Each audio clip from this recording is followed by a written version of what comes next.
Au nom de Jésus. Toi, Daniel, tiens secrète ces paroles et scelle le livre jusqu'au temps de la fin. Plusieurs alors le liront et la connaissance augmentera. Et moi, Daniel, je regarderai et voici deux autres hommes se tenaient debout, l'un en deçà du bord du fleuve et l'autre au-delà du bord du fleuve. L'un d'eux dit à l'homme vêtu de lin qui se tenait au-dessus des eaux du fleuve, quand sera la fin de ces prodiges? Et j'entendis l'homme vêtu de lin qui se tenait au-dessus des eaux du fleuve. Il leva vers les cieux sa main droite et sa main gauche, et il jura par celui qui vit éternellement que ce sera dans un temps des temps, et la moitié d'un temps, que toutes ces choses finiront, quand la force du peuple saint sera entièrement brisée. Amen. Amen. Prenez place et asseyez-vous. Napesi mbote na bandeko na biso partout dans le monde, na bafrère na basœur partout dans le monde. Lelo na sepeli nalobama te ya mpona lingala. Je préfère même aujourd'hui parler en lingala mpona azala bien compris. Soki ndeko moko olobaka minoko mosusu soit portugais soit français, okoki kosunga mpona kointerprete na bandeko oyo bazali na possibilité te ya koyoka ngai pendant que nazoteya mateya oyo. Mais eza message moko très très important na livre Daniel. Nalingi bo comprendre bien texte oyo ya écriture outi kotanga. Awa tomoni Daniel azwaki message ya ange na ntango akutamaki na Babylone. Ange ayebisaki ye boye: toi Daniel, tiens secret ces paroles et scelle les livres jusqu'au temps de la fin. Donc ce qu'il voulait dire, ils ont le temps de la fin. Yondi mango, ondima te, odouté te, yeba qu'ils ont le temps de la fin. La Bible déclare: plusieurs alors les liront et la connaissance augmentera. Donc, la connaissance ya koyeba nzambe na temps de la fin, et vous avez connaissance moko très élevée. Donc, mais c'est na yo pozwa ngolu, une grâce au kutana messager oyo nzambe apesi cette révélation oyo azokoka expliquer le mystère caché et temps de la fin. Parce que ndenge kolo alobaki na livre de Matthieu, abaki lokola éclair ezokowuta na orient mpe ezokokende kosuka na occident, ndenge moko boyei ya mwana na moto ekoya. Tout ça eza un message prophétique. Esengeli yo koyeba éclair nini yesu azakolobela. Eza cette parole que je suis en train de prêcher oyo ebandaki na orient. Parce que Jésus-Christ était mort là, mais Israël est dans Moyen-Orient. Pourquoi Moyen-Orient? Pourquoi Orient? Parce que c'est le lever du soleil. Sur la parole de Dieu, ils ont lumière, ils ont soleil, et que notre Dieu, il est soleil de justice. Donc le corps est se levant qui dans Orient, sous un message avant Christ a dans l'église. Et c'est là qui n'a yango et dans la prêcher en Occident. Au monde yango toye un message de Daniel. On a le qui va c'est qu'il a scellé livre où il faut la révéler na temps de la fin. L'issous il sur le baki et sika cadavre à kufi ne sika ba aigle bazali ko sangala. Donc eli ko baki et sika bazote ya révélation ya Jésus-Christ. Et c'est qu'un message, il y a révélation, ya Christ ressuscité. Et ça, vous allez prêcher. Et c'est qu'un débat aigle. Et lui, qu'on va battre pongo na lingala. Nde bazou luka koya koyoka le banzambe. Parce que, en réalité, c'est une image, il y a vautour ou azali ndeke moko aliaka bakadavre oyo aliaka bibembe esika ekufi baza na zolo moko puissant ya kokoka na misu mpona kolokalize esika ebembe ezali nde ndenge moko mpe bandimi oyo nzambe asali grâce ya koyeba message prophétique bazali na makoki ya koreconnaître que awa bazopeteya Jésus ressuscité. Voilà pourquoi lelo tozolobela na livre ya Daniel. Mais pourquoi livre oyo ezali caché? Parce que oui, ezali caché na certain temps, certain âge, mpona nini bato bakoyoka révélation prophétique oyo bakoka kozala éclairé, bakoka kozala sanctifié, bakoka kotendre attitude oyo nkolo azosenga na église mpona enlèvement ya église. Soki na ye na verset 9 tobi il répondit va Daniel parce que Daniel azalaki curieux mpo ayeba makambo nini oyo contenu nini ezalaki na livre bayebisi ye va Daniel car ces paroles seront tenues secrètes et scellées jusqu'au temps de la fin. Plusieurs seront purifiés. Vous voyez, bon, bien, plusieurs seront purifiés, blanchis et purés. Les méchants feront le mal. Aucun des méchants ne comprendra, mais ceux qui auront l'intelligence comprendront. Donc, lui, il va méchant. Mais il y a des méchants aussi dans l'église. Vous voyez? Sauf que l'autre va expliquer méchant à l'Incorbani, la méchanceté. Pour battre que les méchants, bango batikala na libanda non ba méchant pe bayaka na église quand il azaki méchant mais avec une église kokasate que po yaka na église nde oza bien te comme peut kozala méchant parce que livre oyo réellement soki moto afungoli matoi ya koyoka message prophétique qui attend de la fin moto oyo état d'âme na ye auto et vie spiritualité na ye changer. Azala tellement éclairé, azala tellement sanctifié, parce que ayoki message prophétique. Azala attention na makambo sur le monde na mokili, azala attention na vie na état na mokili. Alors ceux qui battent, bazo comprendre te, bazo vivre kaka na folie malgré bazo na église, nde bato na ba comprendre te, parce que babi plusieurs seront purifiés, plusieurs, babi blanchis et épurés. Les méchants feront le mal, aucun des méchants ne comprendra, mais ceux qui auront l'intelligence comprendront. Boye, si vous avez le message sur le Bédiango, on a dans le livre, il y a Matthieu chapitre 11.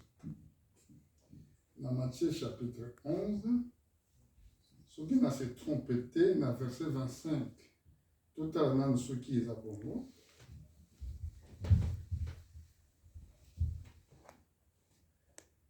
Dans Matthieu chapitre 11, verset 27. En ce temps-là, Jésus prit la parole et dit: Je te loue, Père, Seigneur du ciel et de la terre, de ce que tu as caché ces choses aux sages et aux intelligents, et de ce que tu les as révélées aux enfants. Oui, Père, je te loue de ce que tu l'as voulu ainsi. Toutes ces choses m'ont été données par mon Père, et personne ne connaît le Fils si ce n'est le Père. Personne non plus ne connaît le Père si ce n'est le Fils, et celui qui a le Fils veut le relever. Vous voyez, à ce temps, Jésus prit la parole, il dit: Je te loue, Père, Seigneur du ciel et de la terre, de ce que tu as caché ces choses aux sages et aux intelligents. Ce que tu as dit, les sages et les intelligents, bateau le monde a bazama yele na monde, bateau batangi ba classe mokili, bateau oyo ba moni ke na mokili ba apprendre. Bako ko mépriser biso ko to traiter biso ta moto na idole ba français te. Ba mona bazo mona ke baza ba sage na ba intelligent. Mais makambo na zo loba bango ba yebi yango te. To ko mona sur makambo na yina lobila lelo na dimanche lelo. Il de ce que tu les as révélés aux enfants. Makambo yo po ozala révélé nango, faut la mwana. Tant babi mwana elingo ba la nature ya mwana. Bato badui nature ya komi kitisa. Po mwana mokaza na nature moko ya humilité, okoko beta yo tindi ya okende na mikolo te. Donc po ye ko la makambo o faut le mwana ba grade na yo il y a ba révérend, ba grade na yo, il y a ceux qui va benga bango bishop, ba grade na yo mona ke ba kombo wana ba tumepesa ka ba représentant légal, ba kombo ba pasteur yanguya, faut longolango pour apprendre. Parce que ce que l'on a monté est très très difficile pour nous comprendre ma cambo. Parce que faut la moine, faut la moto la nature, il y a moine à moquer. Le col a yesu a qui va y écoler. Tant que bazako tient à tembe, nana leki muninga, musu sa biki ngai, musu sa biki ngai. Yesu a qui moine à moquer, a posé qui les bossons à bango, a bin à moto, oh ya bozo bo continent nzambe ko na moine à moquer, te a ko kota ya moté. Donc, ah oui, Père, je te loue de ce que tu voulais ainsi. Et ça plein d'ensemble de gens. Alors, il sous toute chose m'a été donnée par mon Père. Et personne ne connaît le Fils, ce n'est que le Père. Personne non plus connaît le Père, ce n'est que le Fils et à celui, et dans la singulier, et que le Fils veut les révéler. Donc, révélation, et Outaka et pas à Christ, il y a un pour révéler les mystères cachés parce qu'il y a Jésus-Christ, azali mystère. Alors, apôtre Paul, la connaissance na ye o nzamba pesa qui est, ce qui toquait dans le Corinthiens, 1 Corinthiens, chapitre 2, je crois, tout le monde a, qu'est-ce que bien aimé apôtre Paul Alobi, regardez, tout le verset 6. Cependant, c'est une sagesse que nous prêchons parmi les parfaits, sagesse qui n'est de ce siècle, ni des chefs de ce siècle qui vont être anéantis. Nous prêchons la sagesse de Dieu, mystérieuse et cachée, que Dieu avant les siècles avait destinée pour notre gloire.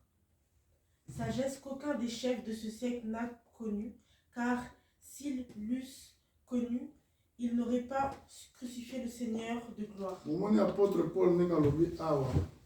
Ils ont une sagesse cachée. Eux, ils ont une révélation. Yango, qui apôtre, prophète Daniel, cache cet livre. Ils ont livre vraiment caché dans le sur Yabatamaye la Mokili. Vraiment, tant on a la parole de Dieu, que ça accomplit. Nous avons précaution, et c'est difficile na bateau baza pembe na ngai pour comprendre la décision de nous par rapport à cette parole que Dieu il est en train de nous révéler. Bible le Bible, cependant, c'est une sagesse que nous prêchons parmi les parfaits. Sagesse qui n'est pas de cet siècle, ni des chefs de cet siècle qui vont être anéantis. Si bato mingi ba yebite que ba mikonzi mingi ba yebite ba gouverner mon culture et que ba kozala anéanti l'apparition de notre Seigneur. Bible dit cependant et la sagesse moko toujours prêché parmi les parfaits. Donc bato yo ba kotia matoi pona koyoka message oyo baza ba parfait parce que sagesse oyo toujours tiango parmi na ba parfait. Donc parfait moto oyo abongi ben moto azana tâche bato oyo nzambe asali grâce bato oyo nzambe akobongisa mpona enlèvement bango oyo nde bazali koyoka sagesse oyo tozoprêche mais eza na bato nyonso tu te mpo moto mosusu akofinga yo parce que alobaka français bien mais abosani ke nzambe oyo ozosambela ye nde moto asali minoko wana soki totali na verset 7 abi nous prêchons la sagesse de Dieu mystérieux et caché que Dieu avant les siècles avait destiné pour notre gloire. Donc, ils allaient destiner pas à tout le monde, mais ils allaient destiner pas à enfants, pas à bana.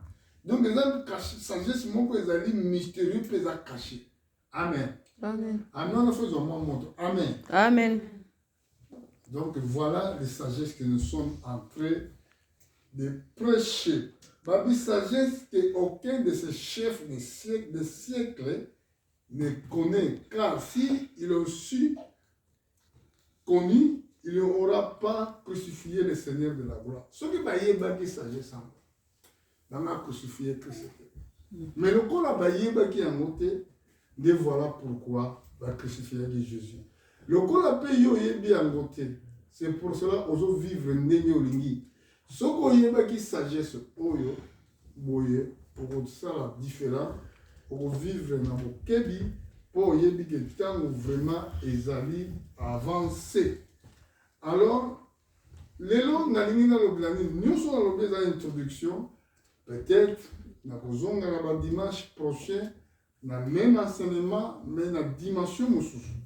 Lelo nalingi na loba na église tolinga yekola test ya livre ya Apocalypse na chapitre 17 parce que lelo oyo écriture oyo ezokokisama écriture ezokokisama na misu na biso Apocalypse chapitre 17 parce que na Apocalypse chapitre 17 na verset 1 bazo le biso eloko moko très important tokotanga na verset 1 tina 3 poto meka ko yebisa circonstance ya livre oyo eloko nini ebombami na Apocalypse chapitre 17 kobanda na verset 1 tina 3. Puis un des 7 anges qui tenait les 7 coupes vint, et il m'adressa la parole en disant: Viens, je te montrerai le jugement de la grande prostituée qui est assise sur les grands eaux. Et avec elle que les rois de la terre se sont livrés à l'impudicité, et c'est du vin de son impudicité que les habitants de la terre se sont enivrés. Il me transporta en esprit dans un désert, et j'ai vu une femme assise sur une bête écarlate, pleine de noms, de blasphème, ayant 7 têtes et 10 cornes. Parce que, si on a la bête ou on livre Daniel, on a Daniel chapitre 7. À partir du verset 7, au moins on va parler sur le bête au Balbia. Nous avons dit bête au un continent européen. Yangonde bazo beng bazo le bête oyo. Na Daniel chapitre 7, na verset 7. Mais à Balobi, condamnation. Il s'agit d'une condamnation. Mais pourquoi? Parce que puis, un des 7 anges qui tenait les 7 coupes vit, il m'a adressé la parole, en disant: Viens, je te montrerai les jugements de la grande prostituée qui est assise sur les grands eaux. Bon, Nalingi n'a tiré attention à Dieu sur les paroles prophétiques. Quand la Bible va parler sur une femme, ça veut dire l'église. Il y a sur le bas qui le royaume de cieux, il est semblable à 10 vierges. Donc il parle de l'église. Apôtre Paul dit que Nazali Nazua, on a présenté Bino et Paï. Il y a Mobali. Quel c'est Mobali Mabazolomé? Christ. Aux hommes. Donc Mobali Alibala. Il y a soit Mobali Alibala. Il y a l'église. Donc l'église c'est nous. Mobali Nabiso Alibala c'est Jésus. Il y a une Nabiso Moukola mariage. Mais pendant que nous sommes sur la terre, avant que jour où il y ait un mariage entre l'église, Christ et l'église, tant makambo ekosala. Mais ce qu'on a quatre makambo les mystères, où ils allaient awa, ils ont mystère, il y a condamnation, il y a un prostitué. Donc il y a moi si où bazolobla, ils ont église où bazolobla awa, ils ont église moko, ils ont prostitué. Donc avant que y soit pour l'église, il est déjà a commis qu'on vive dans les balles moussous. Donc a commis prostituée, a commis dans les balles moussous, autant les balles moussous. Dès qu'on va une femme prostituée, il s'agit d'une église. Bon, dans le verset de Babi, c'est avec elle les rois de la terre se sont enivrés à l'impudicité et du vin de son impudicité que les habitants de la terre se sont enivrés. Donc, Balakisi Bisso était, moi, si on se prostituer, n'a pas conduit Yamuki. Sur l'église Nini Oyo, Bazolobila Awa, où on se prostituer, n'a pas conduit Yamuki. Bino Fuboye Bayango, Awa Balobili l'église Oyo. Toko Yeba, Soki, église Nini Bazolobila. Ils attendent au moment où il y a souka. Balobi, il m'a transporté en esprit dans une désert. J'ai vu une femme assise sur une bête escarlate, plein de noms de blasphèmes, ayant cette tête et du corps. Donc, tant que je me maquillé, amoni mwasi yango afandi likolo ya nyama ya yaouli. Donc, mwasi afandi na continent autre baki. Oui. Mwasi afandi likolo ya bête. Bête ezolakisa une puissance na continent oyo bête oyo yo. Bazolobela continent oyo bazolobela awa. Mwasi wana afandi likolo ya bête. Mais afandi likolo na ye pourquoi? Pour achever ces bêtes. Donc, moi, si on a yende mutazo ko orienter bête oyo. Ce qu'on a sali ma parenthèse awa. Pona kolakisa ke ezali kaka na continent ya Europe esika église moko eza na kombo ya Basilique Saint-Pierre na ville ya Vatican esika mwasi oyo bazolobela avandi. Avandi likolo ya bête. Pona koyeba na matin na verset 9. Dans verset 9, tout le monde. Et tous les rois de la terre qui se sont livrés avec elle à l'impudicité et au luxe pleureront et se lamenteront à On a cause. vu dans verset 9. Balobi, c'est ici l'intelligence qui a de la sagesse. Les 7 têtes sont les 7 montagnes sur lesquelles la femme est assise. Donc, moni ababi bête. Moi, sur avandi sima ya bête, ou bien avandi likolo ya bête pour nous chevaucher bête. Mais abazo laksabiso awa, c'est ici l'intelligence qui a la sagesse. Ezama kamomo oye bango na mayele bamoto te. Elingi molimo na nzambe fo fungulila yo. Babi les 7 têtes sont les 7 montagnes sur lesquelles les femmes est assise. Donc, dans 7 têtes, il y a 7 montagnes. Vous voyez? Alors, 7 montagnes, il y a les seules villes de Vatican, Monto, et vous avez des caractéristiques Oyo, et si ka église ou basilique Saint-Pierre et Zali, et si ka ville, construction à ville wana, ou bien ville à Vatican, ils ont entouré dans 7 montagnes, dans mon mobile. Imagine qu'avant que Batonga ville à Vatican, parce que Jean a dit révélation et l'Apocalypse dans l'encens, et Vatican, ils allaient nango, mais l'Église catholique ils allaient nango, mais en place où un endroit ils ont créé.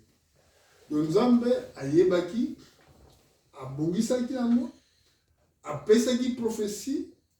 Pour tout le bango, biso bato toza na temps de la fin, tout le makambo nini oyo esengilaki esala. Mais siko lelo toza na nouvel ordre mondial, ezalaki déclaré pendant na soki na bosani te le 15 octobre, je ne sais pas, na 2020, nouveau ordre mondial. Siko monde oyo eza basculé. Mais la population va éviter que le monde a basculé, mais selon la prophétie biblique.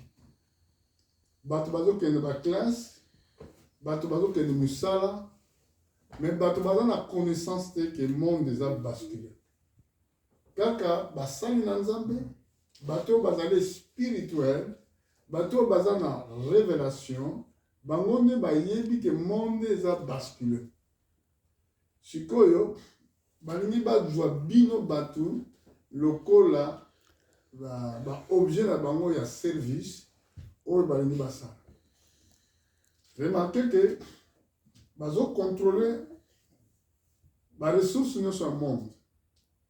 Bazo contrôler toute la recherche ya monde. Ba pays oyo ezana na ba recherche belé, eza passe pour ba connaître paix.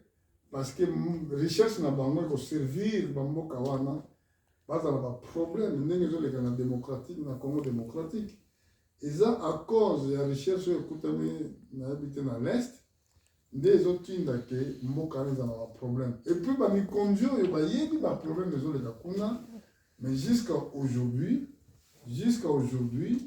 bazali vraiment na courage te ou bien bato bazo diriger ba mboka wana baza na courage te ya koloba na bango problème esika ezali parce que d'abord poza na pouvoir bango fu batia yo. Et voilà la raison pour laquelle ba pays oyo eza na ba problème ba mboka eza na ba ressources moko minérales ekozala toujours na ba problème. Ya mibale tolanda bien tokomona ke bazo décider na 2023 et que ba carte nyonso to tozala nango to utiliser yango susu te nde ningi oloba ke bakoplace banini baplus na bacor na biso nde baplus wana ya mike ekolakisa identité na yo kombo na yo kombo ya famille na yo banimero na banque et tout ça. Donc ça yango bazobenga marque de la bête. Donc mais eloko nyonso makambo nani esalami sikoyo te parce que eza na guerre ezoleka na Russie. Napesaki bino nakisaki bino bavideo na site oyo bazonégocie problème ya marque de la bête na Bruxelles na siège ya Union européenne nakasi bato mosusu bamonaki yango bolelo Christian Lagarde alobi eke à partir ya 2027 nde tokóma na situation moko boye ke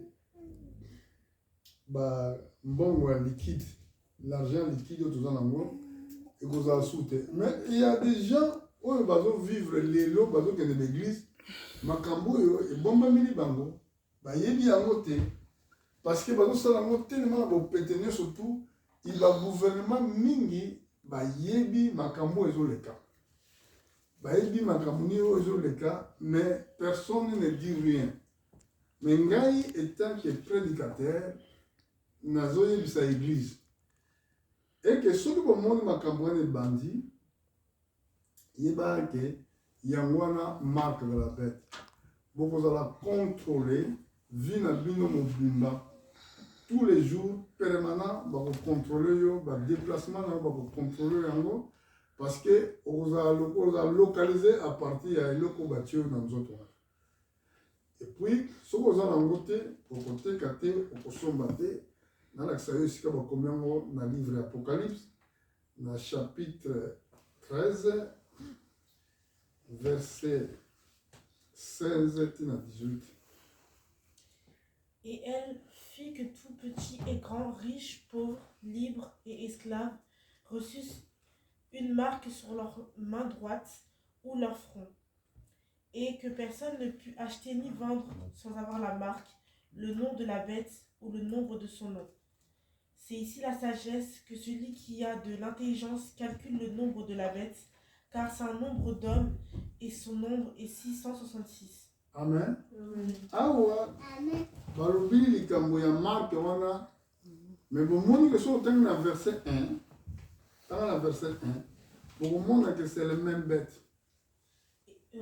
Apocalypse 13 1. Il se tint sur le sable de la mer, puis je vis monter de la mer une bête qui avait 10 cornes et 7 têtes, et sur ses cornes 10 diadèmes, et sur ses têtes des noms de blasphème.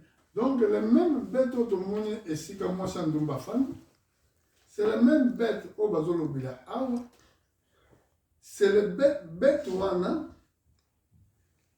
yewana pe bazolobila awa.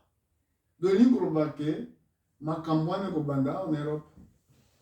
Balobi asali ke bana ba mikolo ou bien ba grand, ba riche, ba pauvre, ba libre, ba esclave reçoit une marque sur leur main droite et sur leur front. Mais ce qu'on regarde bien, au moment où on va décider pour l'argent numérique, comment on va utiliser on va utiliser dans le boko.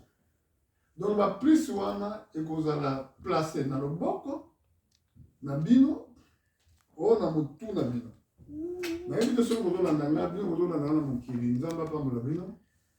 Donc elingi koloba ke olinga te ekozala système moko obligatoire. olinga te. Babi, et que personne ne peut acheter, on a dit madame, ni vendre sans avoir la marque la marque, le nom de la bête au nombre de son nom. Donc, on va côté carté.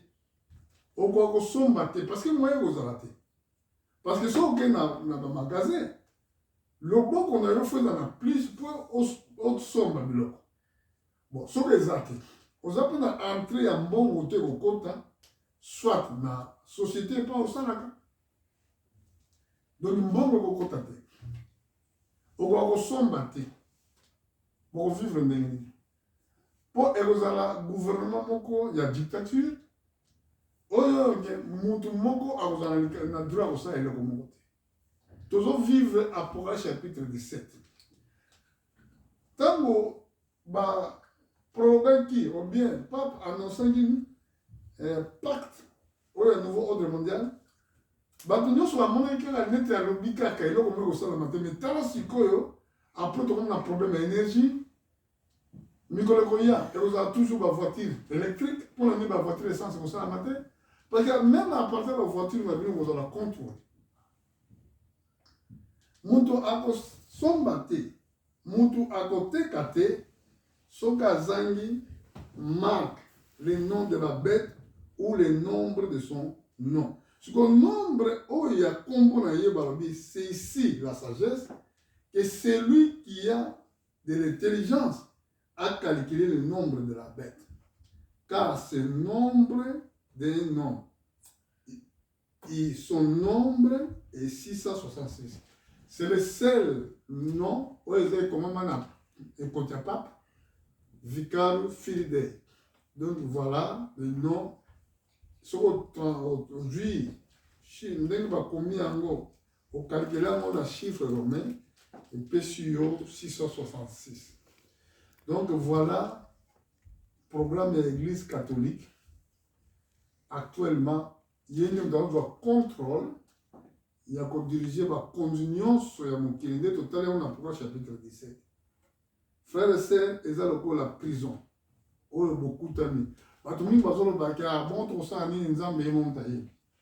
Donc, qui m'a wapi Nzambe à Yebi. Mais les lots, nous avons accès que Nzambe va permettre biso petozala, petoye bisayo, au bongama. Nzamba kambayo oluka nzela otobondo na nzambe ala kisaro eskani okende parce que nous devons vivre bobé na kwanga te mais na maloba nyonso nzamba lobi ndenge tozomona guerre ezosalama na Ukraine guerre wana estopaki makambo ebele po epesa bato mosusu ntan ya kosechape. Et puis ça va être sous le temps. Il y a bima dans la circonstance. Parce que ce qui y est, bah tu mingi, bah vous allez surpris. C'est qu'on connaît le bac na bisoni na makomi. Parce que avant, bah fléau est frappé. Monde d'autres. Avant que l'arme nucléaire va frapper, nous avons besoin de la radio, de la télévision. Nous avons besoin de la chef à mon kilo, de la chef à mon kilo. Vous avez bien dit, non? Le chef de ce monde, de ce siècle, va être Makamote. Les méchants, va être bien monté. Va comprendre qu'il peut y monter. Mais nous avons besoin de likambo on ne peut pas négliger. Ce qu'on a négligé, un jour vous avez trop tard parce que même les réseaux sociaux na biso compte na biso d'abord il y a un compte de besoin de fonctionner. Ce qui que tous les pays sont libres. Avec les motos tout à go présenter opinion na. Pour la nini bazo kama ba compte na biso. Pour la nini ba lingité que tout la vérité. Pour la nini bazo terminer la vérité de autres terres parce que elles ont la ça ma bombe a mis belé bato ba yebité toujours pesa bato mayene yango bazo sala ke bakana mikolo boya mbala mususu yako kangama mikolo koyambala mosusu tokozala mpe na te ya koprêche su te oto mikolo koyambala mosusu bato mingi bakokosibir baprison mais ngai nalingi nayebisa yo soki ozwi mbolo koyoka message oyo soki message ekokomela yo zala prêt tokei na Apocalypse chapitre 18 na osuka peut-être soki nzambe alingi na koya na te mosusu na chapitre 18 yoka ndenge bible bi avant que bafléau ya arme nucléaire ebanda kofrappe parce que mingi bazobe kosalama te troisième guerre mondiale eza te wana yo nde ozokanisa yo nde moto okanisi bon soki totala litatoli ya ange oyo Jean akomaki na livre Apocalypse chapitre 18 jusqu'à verset 4. Après cela, je vis descendre du ciel un autre ange qui avait une grande autorité, et la terre fut éclairée de sa gloire. Il cria d'une voix forte, disant, elle est tombée, Babylone la grande, elle est devenue une habitation de démons, un repère de tout esprit impur, un repère de tout oiseau impur et odieux. Parce que toutes les nations ont bu du vin de la fureur de son impudicité, et que les rois de la terre se sont livrés avec elle à l'impudicité, et que les marchands de la terre se sont enrichis par la puissance de son luxe. Et j'ai entendu du ciel une autre voix qui disait, sortez du milieu d'elle, mon peuple, afin que vous ne participez point à ses péchés, et que vous n'ayez point de part à ses crimes. Nalingi na zongisa makanisi na bino na chapitre 17 esika totangaki avant d'expliquer na 17 na verset 5.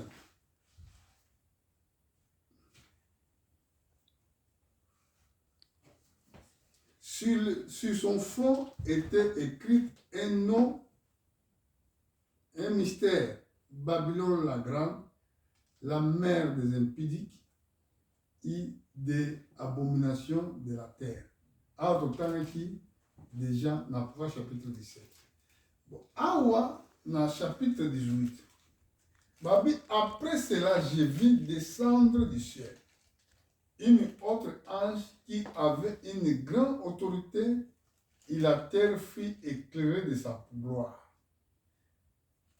Il cria d'une voix forte disant, il est tombé Babylone la grande, il est devenu une habitation des démons, un repère de tout esprit impur, un repère de tout oiseau impur et odieux. Parce que toutes les nations ont bu du vin de la fureur de son impudicité. Apocalypse 17, verset 1. Et que les rois de la terre se sont livrés avec elle à l'impudicité. Et que les marchands de la terre se sont enrichis par la puissance de son luxe. Et j'entendis, voilà ce que je voulais dire ici. Quand Babylone a jugé, a jugé dans le fléau, où il a frappé à Wanarok, ils ont une arme nucléaire. Babi, et j'entendis du ciel d'une autre voix qui disant, sortez du milieu de mon peuple, afin que vous ne participez point à ce péché et que vous ne soyez point de part à ce fléau. Donc, Nzamba a dit que le peuple n'est pas allé. Nzamba a dit que toi tu es son peuple. Mais quand on a dit que tu es prudent, baza sosoate. La mingi c'est ma bini. Mais eloko ko boma bato ambala mususu za lokoso. Mbala mususu ba kanisi na bango moko bato sans que bayoka prophétie. Que ba mona ke baza bien. Baza na banda ko na bango. Balingi ba kufanzala te. Balingi ba participer na ba problème de kana mboka mususu te. Frère, soko se préparer te et vous allez trop tard. Et c'est mieux se préparer. C'est quoi? Nzambe alobi na elobana est sorti du milieu d'eux. Donc avant à frapper, azosenga peuple na ba bimakati na bango. Eza ndenge moko donc Nzambe a frappé Sodome. nzambe ntango alingi kofrape ville ya Sodome ezalaki na Lot azalaki kuna na bana na ye mosusu ya basi. Mais le problème eza nini?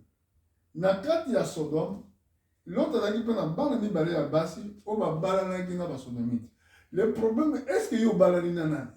Po eza prophétie, eza prophétique. Soki yo obalani makanisi na yo ebalani na basodomite okotikala ozala force ya kokite te. Esengeli na yo obala na basodomite te. Ndenge moko bana oyo ya Lot babimaki baza bana oyo bazalaki ba vierge. Bazalaki bana oyo babalanaki na basodomite te. Bakoteki na bosangani ya basodomite te. Yango bazalaki ya bakokaki kobima. Me ba oyo babalanaki na basodomite bakufaki elongo.